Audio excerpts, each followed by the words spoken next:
Term दिया गया है टाइप कास्टिंग।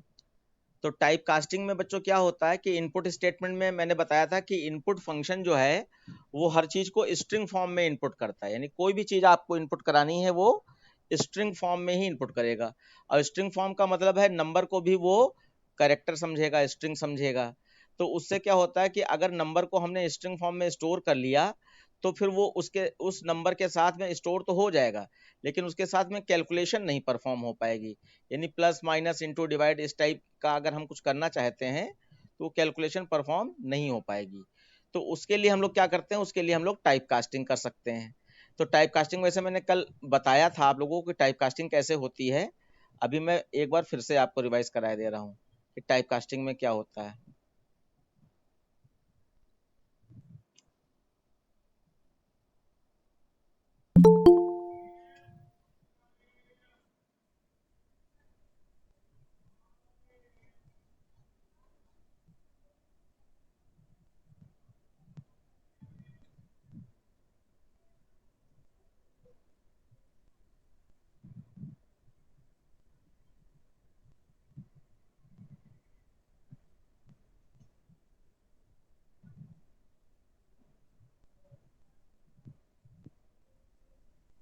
जैसे आपने यहाँ पर एक स्टेटमेंट लिया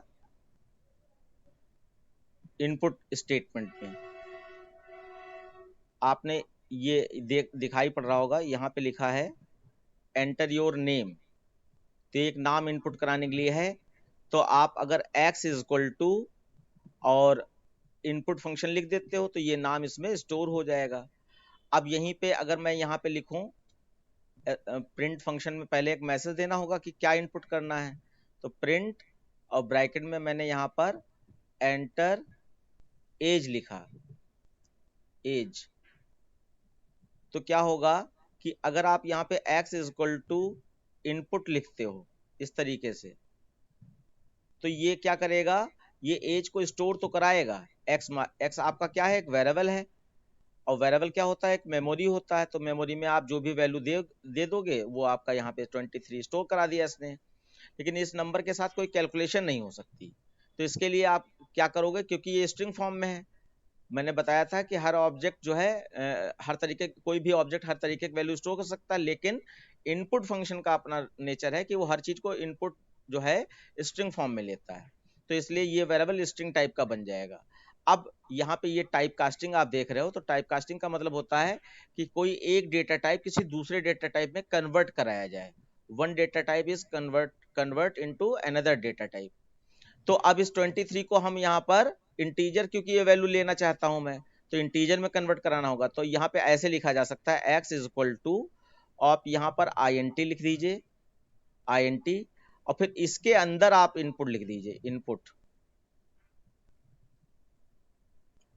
और ये ऐसे फंक्शन कर दिया x is equal to int bracket में इनपुट, और उसके बाद उसका पैरेंथेसिस ब्रैकेट में बंद कर दिया। तो क्या होगा, इनपुट तो ये स्ट्रिंग फॉर्म में करेगा इसको, लेकिन int लगे होने के कारण यहाँ पर ये इंटीजर में कन्वर्ट करके इसमें 23 स्टोर करा देगा। तो इस तरीके से आप इसको अगर फ्लोट में लेना चाहते हो, मान लीजिए कोई सैलरी इनपुट करनी है, तो आप यहाँ पे फ्लोट लिख दो, तो फ्लोट इंट करके आप इसको कन्वर्ट कर सकते हो। इसी को यहाँ पर टाइप कास्टिंग कहा जा रहा है कि एक डेटा टाइप को दूसरे डेटा टाइप में कन्वर्ट करा दिया। अब इसका एक और सिंपल सोल्यूशन बताया था। वैसे तो ये दो लाइन हो जा रही है, एक ये लाइन है एक ये लाइन है।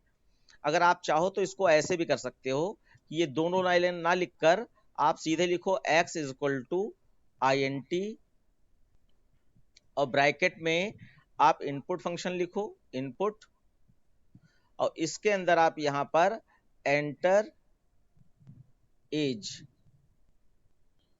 इस तरीके से लिख दो।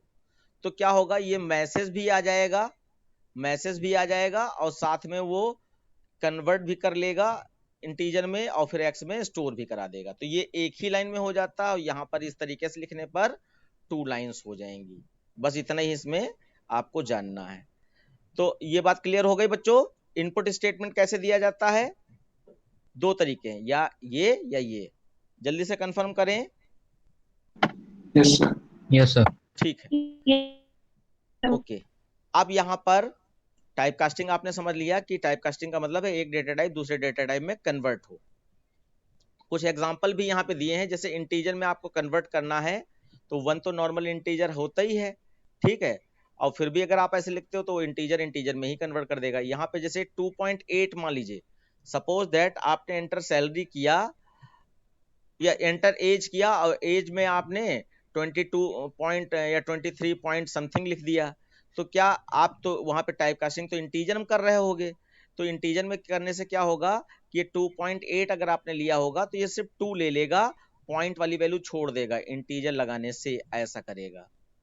अब ऐसे ही जैसे इनपुट स्टेटमेंट में मैंने बताया हर नंबर को स्ट्रिंग फॉर्म में लेता है, तो जैसे ये आपका डबल कोट्स में है 3 लिखा, इसका मतलब ये स्ट्रिंग फॉर्म में है, तो आप टाइप कास्टिंग करके इसको न्यूमेरिक फॉर्म यानी कि इंटीजर में जेड में स्टोर कर रहे हो, और आप जेड प्रिंट कराओगे या कैलकुलेट कराओगे तो 3 के साथ ये वर्क कर लेगा।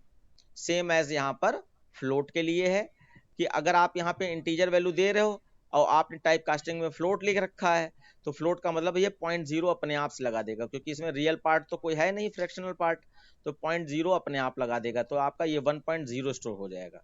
लेकिन अगर आपने पॉइंट वाली ही वैल्यू ली है तो उसको एज इट इज स्टोर करा लेगा, और अगर आपने स्ट्रिंग ली है तो उसमें भी आपका स्ट्रिंग को इंटीजर में फ्लोट में कन्वर्ट करा के उसमें 0.0 अलग से ऐड कर देगा। और यहाँ पे मान लीजिए कोई नंबर है पॉइंट वाला, लेकिन उसको स्ट्रिंग फॉर्म में लिया है, तो स्ट्रिंग फॉर्म में लिया है तो एज इट इज उसको फ्लोट में कन्वर्ट करा के आपका डब्ल्यू में स्टोर कर देगा। फिर इसके बाद आपका लास्ट ये डेटा टाइप क्या है, एसटीआर। एसटीआर मतलब स्ट्रिंग। तो इसमें भी इनपुट में देख लीजिए कि अगर आपने यहाँ पे जैसे S1 लिखा है तो S1 क्या है, एक वेरिएबल का नाम हो सकता था, लेकिन यहाँ पे इसको एक वैल्यू मान रहा है ये, तो ये S1 को एज इट इज स्ट्रिंग मानते हुए X में S1 स्टोर कर देगा, और जब X को प्रिंट कराओगे तो S1 ही प्रिंट कर देगा, यानी ये स्ट्रिंग का स्ट्रिंग में ही बनाए रखेगा। लेकिन अब यहाँ पे अगर आप 2 देते हो तो 2 तो न्यूमेरिक वैल्यू है, तो यहाँ ये एसटीआर क्या करेगा, एसटीआर आपका यहाँ पे जैसे फ्लोट इंट होता है, ऐसे एसटीआर आपका कीवर्ड है या फंक्शन है जो किसी भी चीज को स्ट्रिंग में कन्वर्ट करा देता है। तो ये एसटीआर कोई वेरिएबल का नाम नहीं है, जैसे इंट होता है फ्लोट होता है ऐसे ही एसटीआर है। तो ये 2 को स्ट्रिंग फॉर्म में कन्वर्ट करा देगा, यानी कि यहाँ पे देखो डबल कोट्स या सिंगल कोट्स लग गए। ऐसे अगर पॉइंट वाली वैल्यू कोई देते हो तो टाइप कास्टिंग से आप उसको स्ट्रिंग में कन्वर्ट करा सकते हो। अब स्ट्रिंग में एक बार चीजें कन्वर्ट हो जाती हैं फिर उसमें प्लस माइनस इंटू डिवाइड नहीं हो सकता है, ये याद रखना है आपको। यहाँ पे मैंने अभी भी जो एक्सप्लेन किया था कि एक लाइन में अगर इनपुट लेना हो तो ऐसे ले सकते हैं, तो ये आपका दिखाया गया है। फिर उसके बाद आपका आता है आउटपुट स्टेटमेंट। तो प्रिंट हम लगातार यूज तो कर रहे हैं हम लोग प्रिंट, लेकिन अभी प्रिंट का थोड़ा सा बारे में जानना जरूरी है। क्या है कि प्रिंट जो है सिर्फ प्रिंट करने का काम करता है, तो इसमें भी कुछ इसके प्रॉपर्टीज होती हैं कि प्रिंट में और क्या क्या जोड़ा जा सकता है, एट्रीब्यूट्स होते हैं। तो प्रिंट का फॉर्मेट बताया गया कि प्रिंट लिखो, उसमें कोई भी एक ऑब्जेक्ट का नाम, ऑब्जेक्ट मतलब यहाँ पर वेरिएबल से है, कोई वेरिएबल का नाम हो जाएगा। फिर इसके 2 एट्रीब्यूट हैं यहाँ पर, एक सेप है, सेप का मतलब यहाँ पे सेपरेटर से है, और दूसरा आपका एट्रीब्यूट एंड है।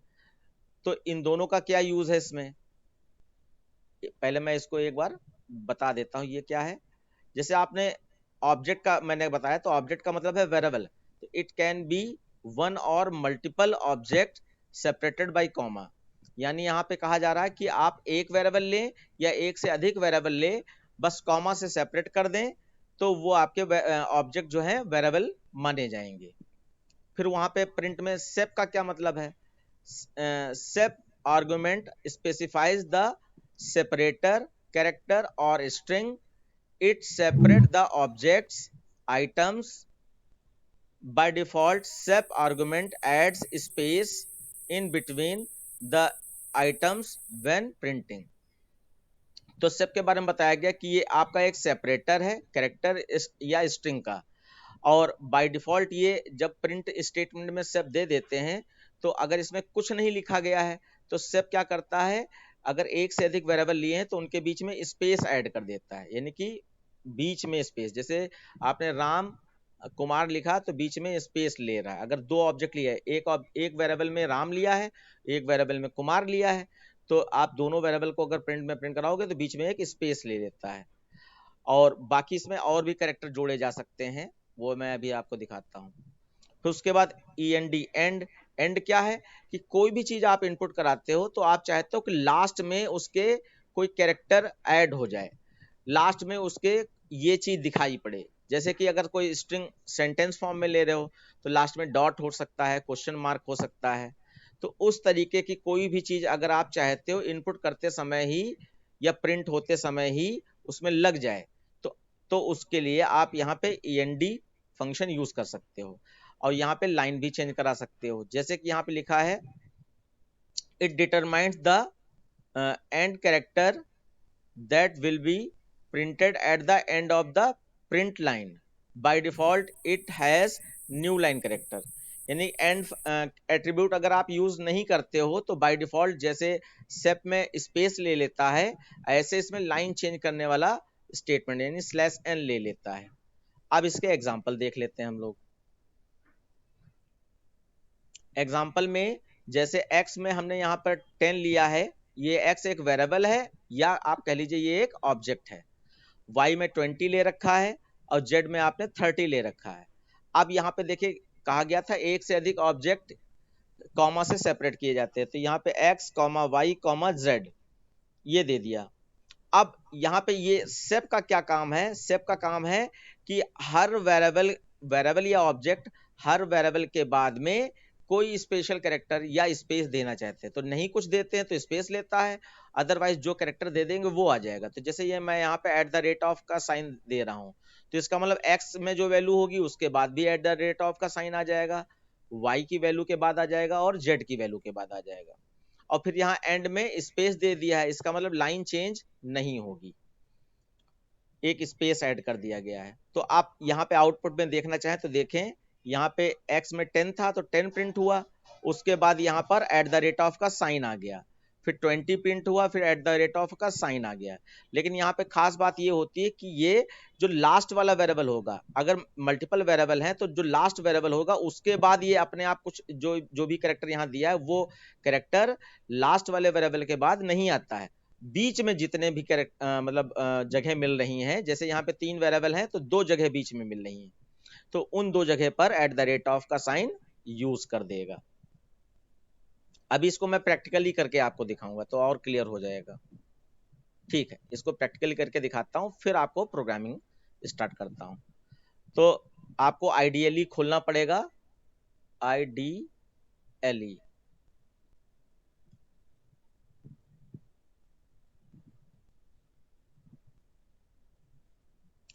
जितने भी क्वेश्चन आप पूछना चाहें, जब पूछना चाहें तो प्लीज तुरंत पूछ लीजिएगा। ये IDLE आपका ओपन हो गया है। अब इसमें जो है मैंने ले लिया, आप यहाँ इंटरेक्टिव मोड में वर्क करें या स्क्रिप्ट मोड में, तो हम लोग स्क्रिप्ट मोड में वर्क करेंगे, वही हमेशा यूज करना है आप लोगों को। एक राम नाम की फाइल मैंने बनाई थी, उसी में करके देखते हैं।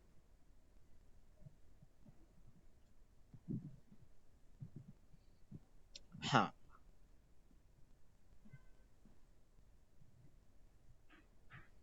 यहाँ पे आपने a = 10 ले लिया, b = 20 और c = 30। उसके बाद आपने प्रिंट लिखा, प्रिंट, और यहाँ पे a, b, c। पहले सिर्फ इतने का ही हम लोग एग्जाम्पल देखेंगे, इतना पार्ट क्या करेगा, a, b, c, और आपने इसको रन करा दिया। तो ये a, b, c में आप यहाँ पे अगर देखना चाहें, हमने यहाँ पे कोई स्पेस दिया बच्चों? नहीं दिया। लेकिन आउटपुट में अगर आप देखें तो आउटपुट में यहाँ पर आपका स्पेस नजर आ रहा है। a में 10 था, स्पेस, फिर 20 स्पेस, फिर 30। तो ये आपका उसका हो गया सेप का। जब आप कुछ नहीं देते हो सेप में तो बाय डिफॉल्ट वो स्पेस लेता है, ये बताने के लिए। उसके बाद अब यहाँ पे हम लोग सेप का यूज करके देख लेते हैं, सेप कैसे वर्क कर रहा है। तो सेप लिखना होता है इक्वल साइन लगाकर जो भी आप देना चाहें, जैसे कि यहां पर कॉमा सेप, और मैं यहां पे कुछ ज्यादा स्पेस चाहता हूं, सेप इज इक्वल टू, और यहाँ पे आपका स्पेस देने के लिए स्लैश टी होता है, आप लोग पिछली क्लास में पढ़ चुके हो। स्लैश टी क्या है, एस्केप सीक्वेंस है, slash N slash T slash A. तो इसको चला के देख लिया जाए। सौर बेटा आराम से बैठिए। अब देखिए बाय डिफॉल्ट तो वो 1 स्पेस लेता है, लेकिन स्लैश टी देने से उसने आपका करीब करीब 6 कैरेक्टर या 5 कैरेक्टर का स्पेस यहाँ पे वेरिएबल्स के बीच में ले लिया। ये सेप का यूज हो गया। अब यहीं पे इसका दूसरा यूज देख लीजिए कि यहाँ पे सिंगल कोट्स या डबल कोट्स में मान लीजिए आप यहाँ पे वही वाला ले लेते हैं कि कोई साइन लेना चाहते हो, तो लास्ट वाला जो वैल्यू है उसके बाद ये साइन नहीं आएगा, बीच में जितने आपके वेरिएबल हैं उनके अकॉर्डिंग 3 वेरिएबल हैं तो बीच में 2 साइन आ जाएंगे।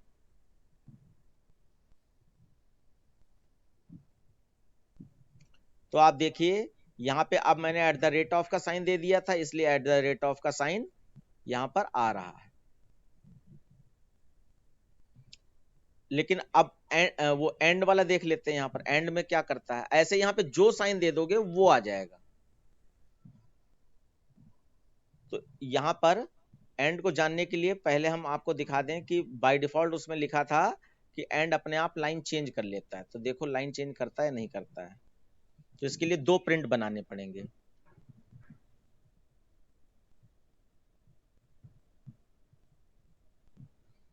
और इसमें ये सेप अभी मैं हटा देता हूं। मान लीजिए ए और बी दिया है और सी को मैंने नीचे ले लिया, तो जब एक से अधिक स्टेटमेंट होंगे प्रिंट वाले तो उसके हिसाब से बाय डिफॉल्ट ए बी की वैल्यू तो एक ही लाइन में प्रिंट करेगा, उसके बाद लाइन चेंज करता है नहीं करता ये आपको देखना है। तो उसमें कॉन्सेप्ट के हिसाब से करता है। देखिए ए और बी की वैल्यू 10 और 20 प्रिंट करा दी, और उसके बाद अपने आप बाय डिफॉल्ट हमने कोई लाइन चेंज करने का स्टेटमेंट नहीं दिया था, लेकिन इसने बाय डिफॉल्ट यहाँ पर स्लैश एन लगा दिया है। ये इसका खास काम है।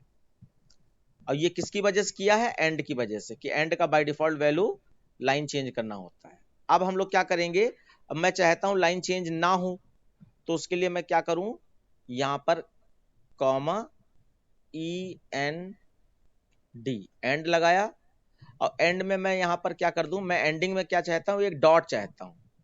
तो सिंगल कोट्स या डबल कोट्स में डॉट दे दीजिए, या कुछ नहीं चाहते हैं तो स्पेस दे दीजिए खाली। तो उससे क्या होगा, वो स्लैश एन वाला जो था वो नहीं होगा।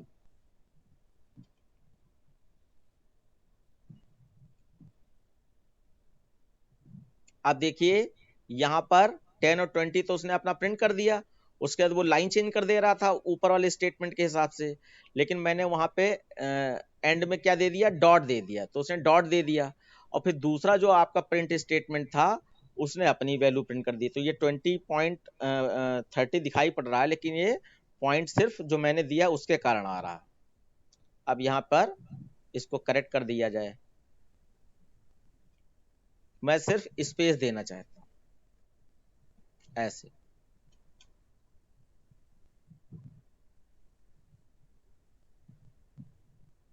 तो अब देखिए मैंने दो प्रिंटिंग स्टेटमेंट यूज किए हैं, लेकिन सब एक ही लाइन में प्रिंट हो रहा है, क्योंकि सेप में मैंने पहले वाले सेप में मैंने स्पेस दे रखा है। तो स्पेस का मतलब स्लैश एन बाय डिफॉल्ट होता है तो वो हट गया, और स्पेस का मतलब स्पेस दे दे तो स्पेस आ गया। और नीचे वाला जो 30 था दूसरे वाले प्रिंट में वो भी ऊपर आ गया, क्योंकि लाइन तो चेंज की नहीं ऊपर वाले ने जो नीचे आता, इसलिए वो भी ऊपर आ गया। लेकिन अब यहां पर यह सोचने वाली बात है कि दूसरे वाले प्रिंट ने अपने 30 को प्रिंट कराने वाली लाइन चेंज की होगी क्या, बताएं बच्चों। 30 प्रिंट करने के बाद लाइन चेंज की होगी बाय डिफॉल्ट? हाँ सर। बिल्कुल की होगी, क्योंकि हर प्रिंट स्टेटमेंट अपना लाइन चेंज करता ही करता है अगर आप उसके साथ में कुछ नहीं देते हो। तो अगर आप देखना चाहें तो मैं यहां पर एक और प्रिंट यूज कर लेता हूं, कि दूसरे वाले प्रिंट ने अपनी लाइन चेंज की होगी, इसको बताने के लिए। और यहाँ पे मैंने कुछ भी दे दिया, मान लीजिए मैंने यहाँ पर क्वेश्चन मार्क दे दिया,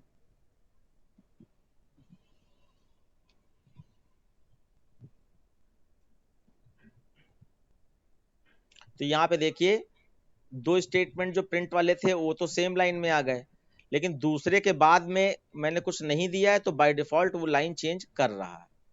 अब जैसे अगर आपको लगे कि ये तो थर्ड स्टेटमेंट आपने लिख दिया था प्रिंट वाला इसलिए कर रहा है, तो इसको भी एक बार करके देख लेते हैं कि थर्ड से मतलब नहीं है। यहाँ पे ये जो लाइन मैंने लिखी इसकी जगह पे मैं यहीं पे लिख देता हूं,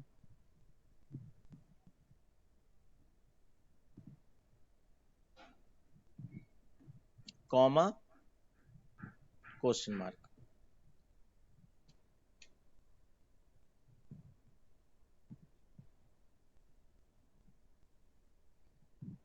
कॉमा क्वेश्चन मार्क।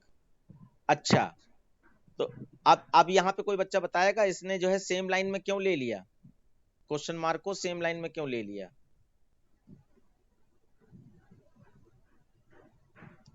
देखिए बच्चों बताइए। सर क्योंकि हम लोग ने वहां एंड यूज कर लिया है इसलिए। यस, ऊपर वाले स्टेटमेंट में एंड यूज है, तो यहाँ पर ये दूसरा स्टेटमेंट लाइन चेंज कर रहा है या नहीं कर रहा है उसके लिए आपको अगला कोई प्रिंटिंग स्टेटमेंट देना पड़ेगा, तभी आप जान पाओगे, लेकिन बाय डिफॉल्ट वो लाइन चेंज कर रहा होगा। तो आई थिंक क्लियर हो गया होगा बच्चों प्रिंट स्टेटमेंट। एक बार मैं ये तीसरा वाला भी यूज करके यस सर। तीसरा वाला भी यूज करके दिखाई देता हूँ।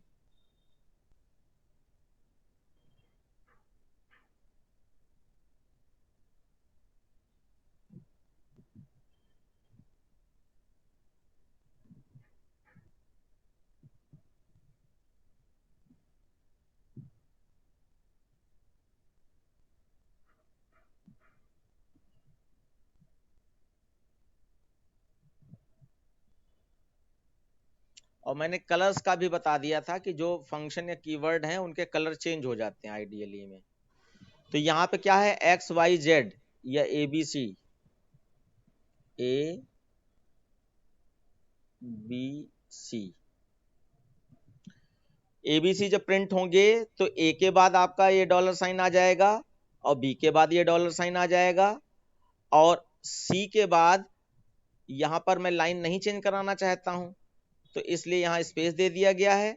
और अगर आप यहाँ पे कोई कैरेक्टर चाहते हैं तो कैरेक्टर भी दे सकते हैं, मतलब लास्ट वाला जो भी आउटपुट आना है उसके बाद जो भी आप चाहते हैं वो यहाँ पर दिया जा सकता है,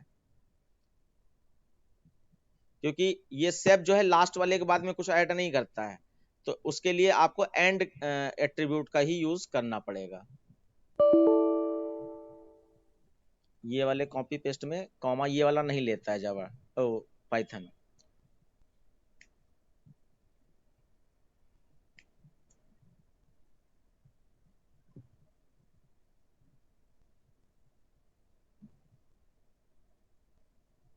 हाँ, तो देखिए 10 के बाद एट द रेट ऑफ का साइन है, 20 के बाद है, और 30 के बाद डॉट लगा दिया है मैंने, एंड में डॉट लगाया, इस वजह से ये ऐसा आ रहा है।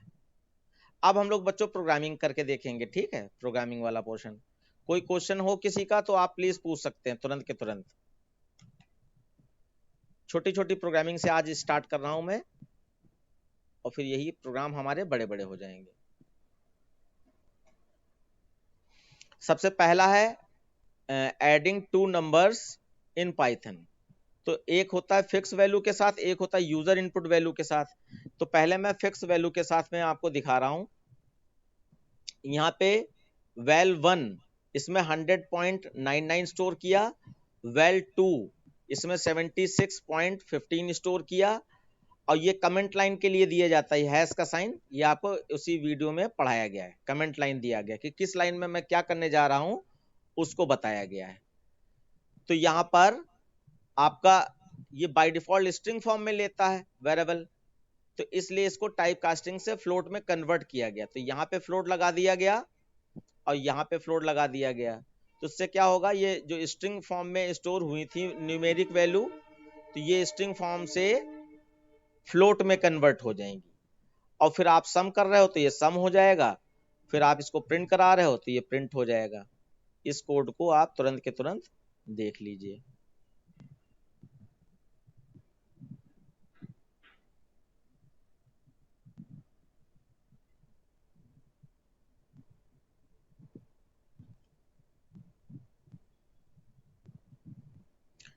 इसने सीधे सीधे रिजल्ट, क्योंकि मैंने इनपुट तो कुछ मांगा नहीं था, तो जो इनपुट थे फिक्स वैल्यू, उसका रिजल्ट सीधे सीधे इसने दे दिया।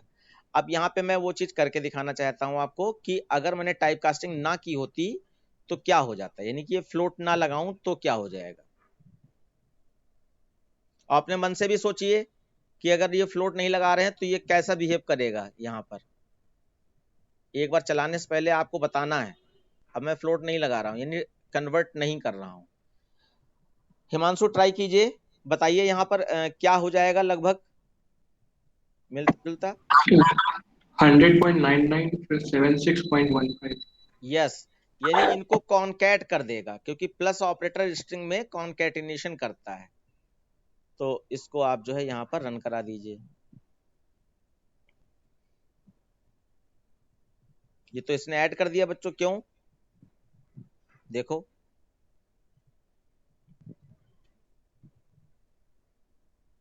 क्या रीजन हो सकता है इसने ऐड कर दिया। अभी तो हम लोगों ने पढ़ा था। कोई बच्चा जल्दी दिमाग लगाए, बहुत छोटी सी बात है यहाँ पर। अथर्व, दिमाग में आ रहा है कुछ, किसने ऐड करके वही रिजल्ट दे दिया।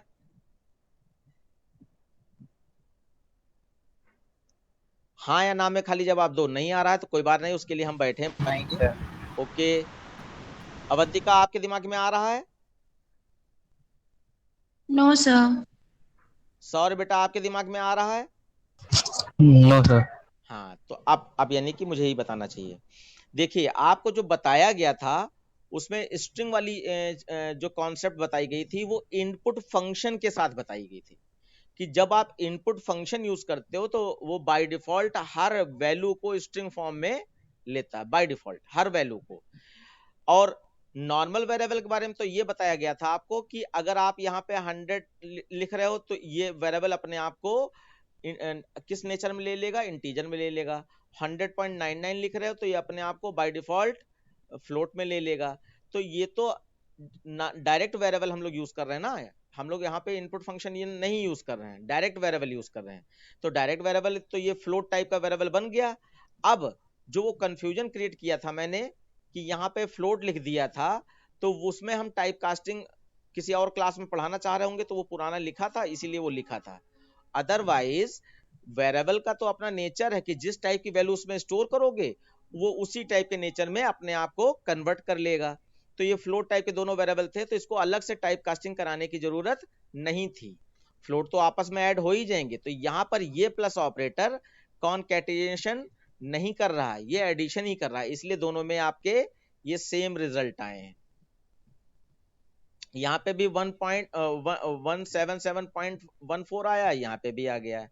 अब आप चाहते हो कि हम देखना चाहते हैं कि वाकई में ये फ्लोट टाइप का ले लिया, ये दिखा ही रहा है, ये तो हमें मानना ही पड़ेगा। लेकिन स्ट्रिंग वाला कॉन्सेप्ट क्या था, तो वो था इनपुट फंक्शन का यूज करके। अब हम इसी वेरिएबल में क्या करेंगे, ये फिक्स वैल्यू ना लेकर इनपुट फंक्शन आपको ये दिखा देते हैं कि इनपुट फंक्शन यूज करते हैं। और बाकी देखो यहाँ पे कोई चेंज नहीं कर रहे हैं हम, यहाँ मैंने लिख दिया इनपुट, और कोई टाइप कास्टिंग भी हम नहीं कर रहे हैं यहाँ पर, तो यहाँ पे भी मैंने इनपुट लिख दिया।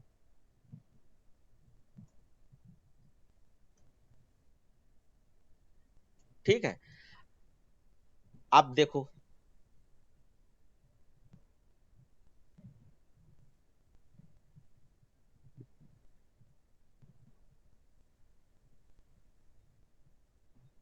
एक मिनट बच्चों, मैं देख लूं क्या दिक्कत है। यहाँ पे इनपुट फंक्शन लिखा, हाँ। अच्छा बताओ, अब यहाँ पर अभी मैंने ये रन कराया तो क्या दिक्कत आ रही, यहाँ पे तो ये ऐसे रुक गया कर्सर। तो हमने क्या गड़बड़ किया, गड़बड़ नहीं किया, मतलब क्या हो रहा है यहाँ पे, कोई बच्चा जल्दी से बताए। सर उसमें लिखा है इनपुट टू फ्लोट वैल्यूज। नहीं तो हमें इस समय क्या करना चाहिए, ये तो सर ऐसे हम लोग को भी इनपुट फ्लोट वैल्यूज करनी चाहिए, उसके बाद आएगा सर सोल्यूशन। यस, यानी कि हम यहाँ पर हमें ये देखने को मिल रहा है कि हमने मैसेज तो कोई दिए नहीं था कि इनपुट 2 नंबर, इसलिए मैसेज लिखा नहीं आया। तो आप यहाँ पर ऐसे बैठे रहोगे, आप सोचोगे कुछ पता नहीं क्या गड़बड़ हो गई, कुछ हुआ ही नहीं।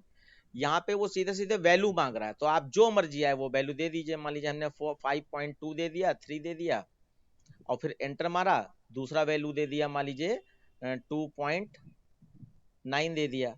अब आप एंटर मारिए, तो अब देखिए उसने प्लस ऑपरेटर ने क्या किया, या इनपुट फंक्शन क्या कर रहा है। इनपुट फंक्शन वैल्यू तो इनपुट करा रहा है, लेकिन नंबर होने के बावजूद भी वो उस चीज को क्या कर रहा है, स्ट्रिंग फॉर्म में ले रहा है। और स्ट्रिंग फॉर्म के हिसाब से जब आपने वो वैल्यू प्रिंट कराई val1 val2, तो आपका ये स्ट्रिंग क्या करता है, कॉन्कैट करता है प्लस ऑपरेटर से। तो ये कॉन्कैट कर दिया इसने। उसके बाद अब आप चाहते हो कि नहीं ये तो कैलकुलेशन होनी चाहिए, तो हम क्या करें, यहाँ पर टाइप कास्टिंग कर दें, क्योंकि उस केस में हमें टाइप कास्टिंग करनी पड़ेगी। तो मैंने यहाँ पर फ्लोट लिख दिया, FLOAT, फ्लोट के अंदर इसको बंद कर दिया। नीचे वाला भी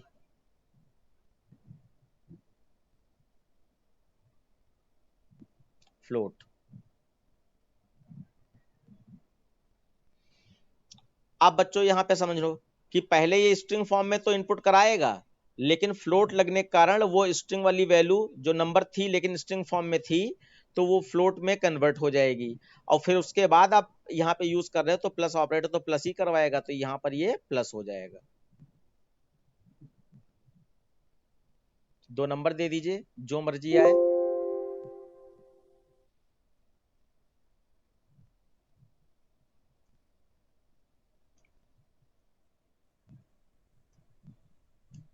ये तो अब इसने क्या किया, ऐड कर दिया। तो क्लियर हो गया बच्चों कि इनपुट फंक्शन स्ट्रिंग फॉर्म में लेता है किसी भी वैल्यू को, और फिर अगर आपको न्यूमेरिक वैल्यू के साथ वर्किंग करनी है और नंबर ही आपने इनपुट फंक्शन में यूज किया, तो उसको वो यहाँ पर प्लस का मतलब कॉन्कैट कर देगा, सॉरी अर्थमेटिकल कर देगा, क्योंकि हमने टाइप कास्टिंग से उसको कन्वर्ट करा लिया है। अब यहीं पे स्ट्रिंग फॉर्म में देखें अगर, तो हम यहाँ पर स्ट्रिंग में हमें फ्लोट या आईएनटी लगाने की जरूरत नहीं होती है स्ट्रिंग फॉर्म में।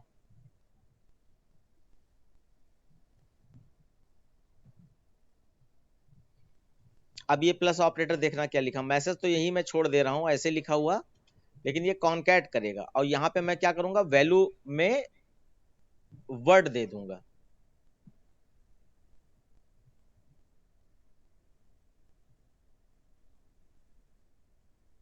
अब मैंने टाइप कास्टिंग नहीं की है, तो ये राम कुमार कैसे कर रहा है, जोड़ दे रहा है।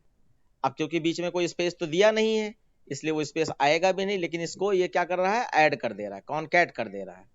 तो बच्चों क्लियर हो गया ये वाला कॉन्सेप्ट, जल्दी से बताएं।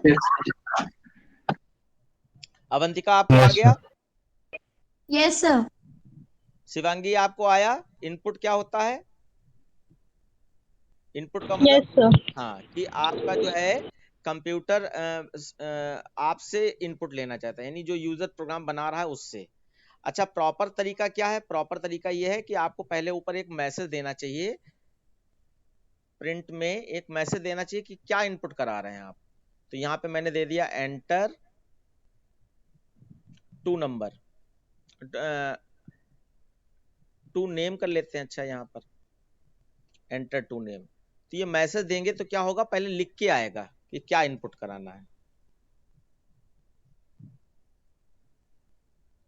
यहाँ पे लिख के आ रहा है, अब 2 मैंने नहीं लिखा, एंटर नेम लिखा तो नेम आ गया। तो अब यहाँ पे TA कुछ ऐसे दे दिया और MA दे दिया। तो ये अभी टाइप कास्टिंग की नहीं, तो ये आपका क्या करेगा, उसको ज्वाइन कर देगा, कॉन्कैट कर देगा। इस तरीके से चल रहा है। तो ठीक है, ये चीज हम लोगों ने समझ ली। अब हम लोग आगे के क्वेश्चन देखते हैं प्रोग्रामिंग में। तो ये था 2 नंबर्स को ऐड कराना, जिसमें आपको ये फ्लोट लगाने की जरूरत नहीं है जब तक आप यहाँ पर यूजर इनपुट नहीं लेते हो। क्योंकि कंप्यूटर बाय डिफॉल्ट जैसी वैल्यू आप देते हो उसी नेचर में आपके वेरिएबल को कन्वर्ट करा देता है, इसलिए फ्लोट लगाने की जरूरत नहीं होती है। अपने मन से कोई क्वेश्चन आ रहा हो तो उसको भी आप बता दीजिएगा। अच्छा, ये चीज हम लोगों ने उसी के साथ डिस्कस कर ली कि अगर हम यूजर इनपुट लेना चाहते हैं, यहाँ पे तो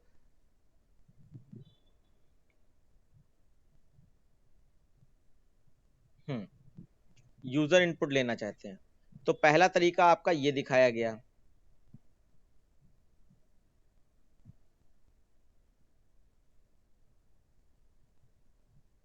कि आप एक लाइन में अगर इनपुट लेना चाहते हैं तो ऐसे लिखें, पहले इनपुट फंक्शन में एक मैसेज दें, एंटर फर्स्ट नंबर, और फिर उसको फ्लोट में कन्वर्ट करा लिया।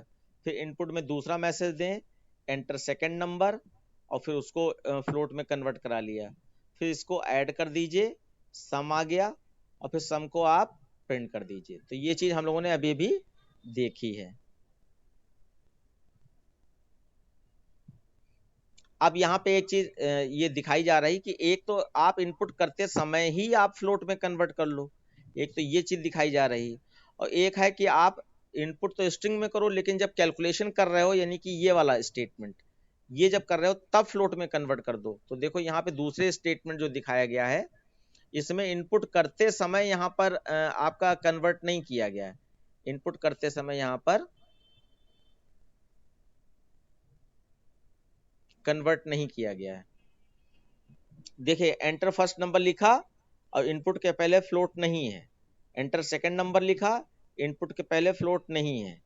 अब जब कैलकुलेशन करने आए हम लोग, तो कैलकुलेशन करते समय यहाँ पे num1 और num2 के साथ में फ्लोट लगा दिया, ये फ्लोट लगा दिया, तो क्या होगा कि आपका फ्लोट में कन्वर्ट कर लेगा पहले, और उसके बाद सम में ऐड करेगा। फिर यहाँ पर प्रिंट फंक्शन का ये 12th में पढ़ाया जाता है, लेकिन अब सामने है तो मैं बताया देता हूं।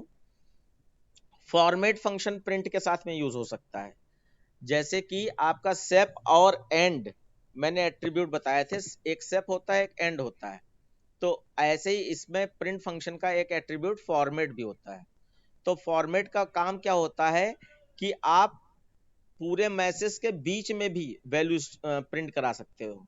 जैसे कि अभी तक क्या हो रहा था कि पहले मैसेज प्रिंट होता है ये, और मैसेज इज प्रिंट होने के बाद कॉलन साइन लग गया, उसके बाद फिर वो सम प्रिंट कर रहा था।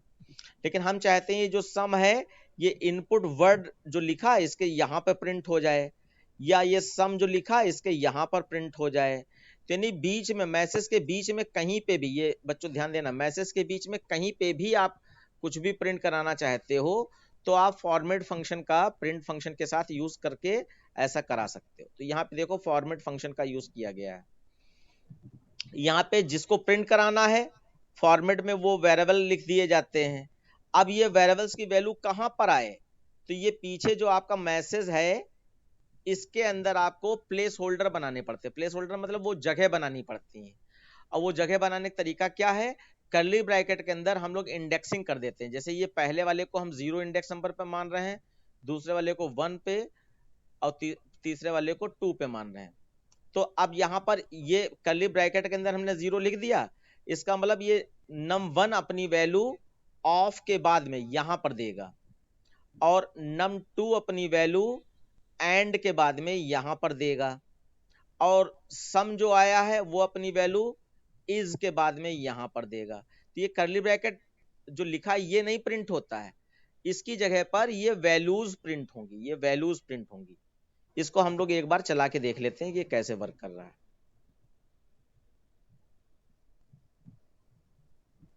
तो प्लेस होल्डर का मतलब है, ये फॉर्मेट फंक्शन का मतलब है कि आप मैसेज के बीचों बीच में जहां चाहें वहां वैल्यू प्रिंट कराने के लिए इंडिपेंडेंट बन सकते हैं।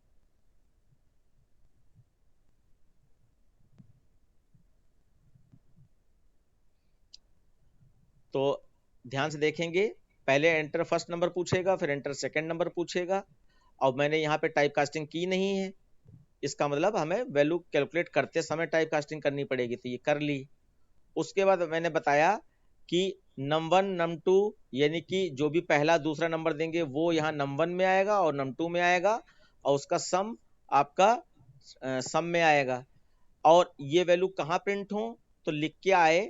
मान लीजिए यहाँ पर आप ऐसे एग्जांपल ले लीजिए कि यहाँ पे आपने 2.5 लिया और यहाँ पे आपने 2.5 लिया, तो आपका 2.5 जो है आपका यहाँ पे 5.0 बना देगा सम में आपका 5.0 बना देगा। उसके बाद जब आप प्रिंट कराओगे तो सम ऑफ, अब यहाँ पे पहला इसको प्लेस होल्डर बोलते हैं, यानी कि इस वेरिएबल की वैल्यू कहाँ प्रिंट हो, इस जगह पर प्रिंट हो। तो आपका जो है नंबर में क्या है 2.5, तो पहला 2.5 यहाँ पे सम ऑफ के बाद प्रिंट होगा, फिर दूसरा 2.5 आपका 1 वाली जगह पे प्रिंट होगा, बीच में एंड आएगा 2.5, और फिर 5.0 आपका 2 वाले प्लेस पे प्रिंट होगा 5.0। इस तरीके से रिजल्ट आएगा।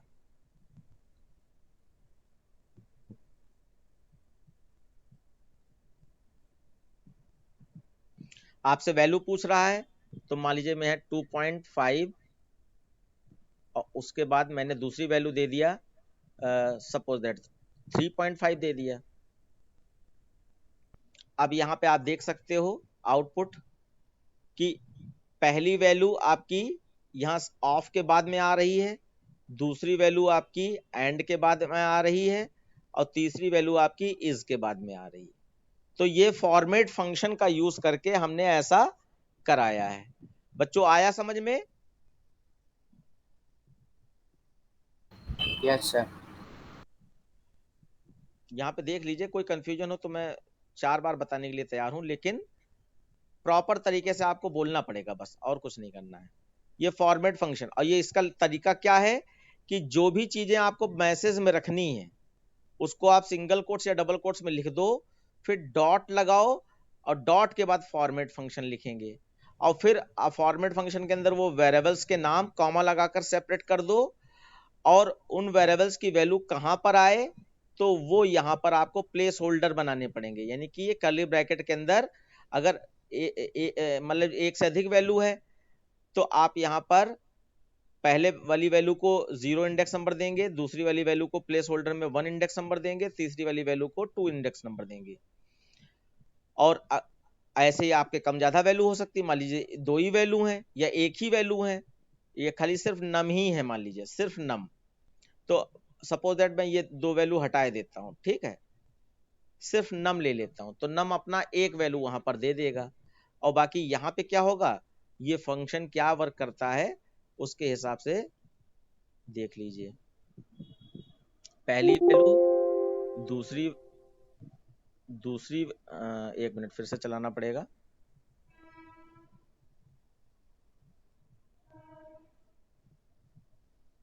पहली वैल्यू, दूसरी वैल्यू।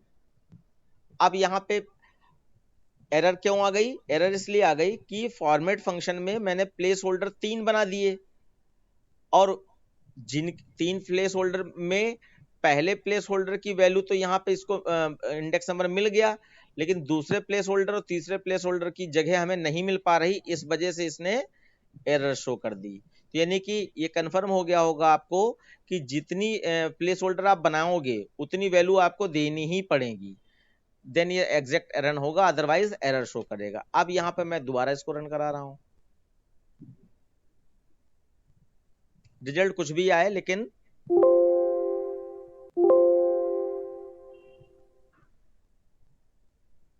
फिर से एक बार रन कराता हूं। तो यहाँ पे आपने पहली वैल्यू दे दी और एक ही वैल्यू के लिए प्लेस होल्डर भी बनाया है, तो ये सही चल जाएगा आपका। अब मैसेज में तो 2 वैल्यू इनपुट करा है, लेकिन प्रिंटिंग में एक ही वैल्यू इनपुट करा रहे हैं हम लोग, तो ये आपका एक वैल्यू यहाँ पर प्रिंट हो गई, क्योंकि एक ही वैल्यू के लिए हमने यहाँ पर दिया था। अब ये प्लेस होल्डर जैसे मान लीजिए मैं यहाँ से हटाकर यहाँ पर रख दूं सम के पास, तो बीच में ऑफ आ जाएगा।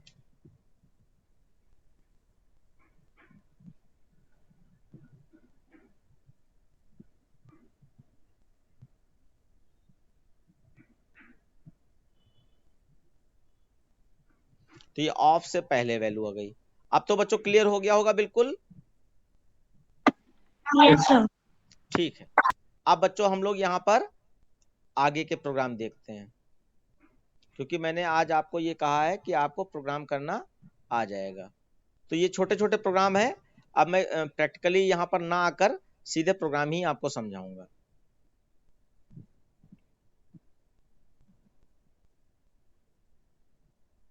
MS वर्ड की फाइल है।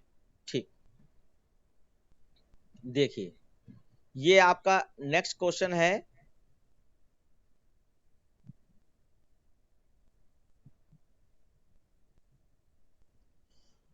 इसमें find the area of circle, circle का एरिया निकालना था, तो आपको पहले रेडियस चाहिए होगी।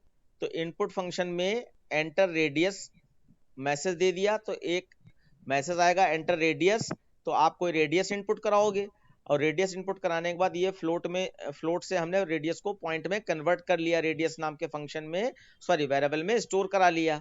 उसके बाद अब हमारा सर्कल का एरिया का फॉर्मूला क्या होता है, पाई आर स्क्वायर होता है, पाई आर स्क्वायर होता है। तो पाई की वैल्यू बच्चों यहाँ पे 3.14 लिखी जा सकती है, यानी 22/7 को जब डिवाइड करोगे तो 3.14 लिखी जा सकती है। और उसके बाद बच्चों रेडियस जिसमें भी हो तो आर स्क्वायर करना ना, आर का मतलब रेडियस है, तो यहाँ पर आर इंटू आर भी कर सकते हैं, तो ये भी स्क्वायर करने का तरीका है। और अभी आप अगली क्लास में ऑपरेटर्स पढ़ोगे जो बहुत ही इंपॉर्टेंट होते हैं, तो ऑपरेटर्स में पढ़ाया जाएगा, अर्थमेटिकल ऑपरेटर में पावर करने का एक तरीका दिखाया जाएगा कि अगर आप 2 स्टार के साइन लगा दो एक साथ में, तो इसका मतलब होता है कि आप पावर करना चाहते हो, यानी कि आर की पावर 2 जैसे करना है, रेडियस की पावर 2, तो 2 स्टार करने से ऐसा हो जाता है। और उसके बाद फिर आपका पैरामीटर निकालनी है, सपोज दैट ये तो एरिया क्वेश्चन था लेकिन पैरामीटर भी निकाल दी गई। तो ये क्या फॉर्मूला होता है, 2 पाई आर होता है, 2 इंटू पाई की वैल्यू 3.14 इंटू आर, ये फॉर्मूला होता है। तो 2 इंटू 3.14 इंटू रेडियस, ये दे दिया। तो ये पावर है, चाहे आप रेडियस इंटू रेडियस कर दो इस तरीके से, और चाहे आप 2 मल्टीप्लाई लगा दीजिए रेडियस के साथ में और फिर 2 लिख दीजिए, तो इसका मतलब रेडियस की पावर 2 हो गई। ये दोनों तरीके आप यूज कर सकते हैं। तो इससे आपका एरिया निकल आएगा और पैरामीटर निकल आएगी, आप इसको प्रिंट करा दीजिए। ये वाला चीज क्लियर हो गई? इसमें कुछ पूछना है किसी को? No sir. ठीक, उसके बाद जो है नेक्स्ट क्वेश्चन में आ जाइए। नेक्स्ट क्वेश्चन है आपका रेक्टेंगल का एरिया, और एरिया निकालना है। तो रेक्टेंगल के लिए हमें लेंथ और ब्रेड्थ चाहिए होती है। तो पहले मैसेज दिया एंटर लेंथ, और इनपुट फंक्शन लेंथ इनपुट की और फ्लोट लगाकर उसको फ्लोट में कन्वर्ट करके लेंथ वेरिएबल में स्टोर कर लिया। फिर दूसरा मैसेज दिया एंटर ब्रेड्थ, इनपुट फंक्शन ने ब्रेड्थ इनपुट कराई और उसको फ्लोट लगाकर ब्रेड्थ में स्टोर कर लिया। और उसके बाद एरिया क्या होता है, लेंथ इंटू ब्रेड्थ होता है। तो लेंथ इंटू ब्रेड्थ मल्टीप्लाई करा दिया और एरिया में स्टोर कर दिया। फिर एरिया प्रिंट कराओगे, एरिया प्रिंट हो जाएगा। ये हो गया। ऐसे ही आप 2 नंबर में प्लस माइनस इंटू डिवाइड इस तरीके से कुछ करना चाहते हो, तो सबसे पहले 2 नंबर इनपुट कराने पड़ेंगे। तो एंटर फर्स्ट नंबर, ए में स्टोर कर रहे हैं, फिर एंटर सेकंड नंबर, बी में स्टोर कर रहे हैं। अब यहाँ पर c is equal to A plus B किया, तो ये आपका ए और बी में जो नंबर होंगे इसमें सी में आ जाएगा टोटल। सम प्रिंट करा दिया, सम प्रिंट कराने के बाद में फिर उसके बाद ए माइनस बी कर लिया। अब सी में ही ले रहे हैं रिजल्ट, तो सी में जो सम आया था वो हट जाएगा, लेकिन हमें कोई फर्क नहीं पड़ता क्योंकि सम तो हम प्रिंट ही करा चुके हैं स्क्रीन पर, स्क्रीन पे आ चुका है, तो अब हट जाए कोई बात नहीं, हट जाएगा तो हट जाएगा। तो यहाँ पर सब्ट्रैक्शन सी में स्टोर किया और फिर सब्ट्रैक्शन प्रिंट करा दिया, तो इस समय सी के अंदर सब्ट्रैक्शन है। फिर उसके बाद मल्टीप्लाई हमने कर लिया तो सब्ट्रैक्शन हट जाएगा क्योंकि वो तो प्रिंट करा ही चुके हैं। तो अब मल्टीप्लाई आ गया तो मल्टीप्लाई प्रिंट करा दिया। फिर उसके बाद डिवीजन आ गया तो डिवीजन प्रिंट करा दिया। और डिवीजन के बाद में अगर आप रिमाइंडर निकालना चाहते हैं, तो जैसे 2 ऑपरेटर जब अगली क्लास में पढ़ोगे तो उसमें ये पढ़ाए जाएंगे कि यहाँ पे 2 ये क्वेश्चन लगा दिए जाते हैं, तो इससे आपका डिवाइड में जैसे मान लीजिए 5/2 किया तो 2.5 आएगा ना, 5/2 किया मान लीजिए, यहाँ पे मैं बता रहा हूँ ए में आपका 5 है और बी में आपका 2 है, और ये 2 स्लैश के साइन क्या कर रहे हैं, 5/2 कर रहे हैं। तो यहाँ पे भी 5/2 कर रहे हैं और यहाँ पे भी 5/2 कर रहे हैं। बस दोनों में अंतर क्या है कि यहाँ पे जब आप 5/2 करोगे यहाँ पर, तो ये आपका 2.5 दे देगा रिजल्ट, लेकिन यहाँ पे जब 5/2 करोगे तो ये आपका रिजल्ट सिर्फ 2 दे देगा। तो ये सिर्फ आपका इंटीजर पार्ट निकालने के लिए यूज किया जाता है। 2 स्लैश के साइन इंटीजर पार्ट निकालने के लिए यूज किए जाते हैं। यानी कि 2.5 आएगा तो सिर्फ 2 ले लेगा, 0.5 छोड़ देगा। 2 स्लैश साइन इसके लिए यूज किए जाते हैं। और बाकी यहाँ पे मैंने बताया था अभी भी जस्ट आपको कि ये पावर के लिए यूज किया जाता है। तो अगर हमने यहाँ पर 5 और 2 लिया है तो इसका मतलब 5 की पावर 2 हो जाएगी, और जो भी रिजल्ट आएगा सी में आ जाएगा, सी को प्रिंट करा दिया। इस तरीके से ये वर्क करेगा।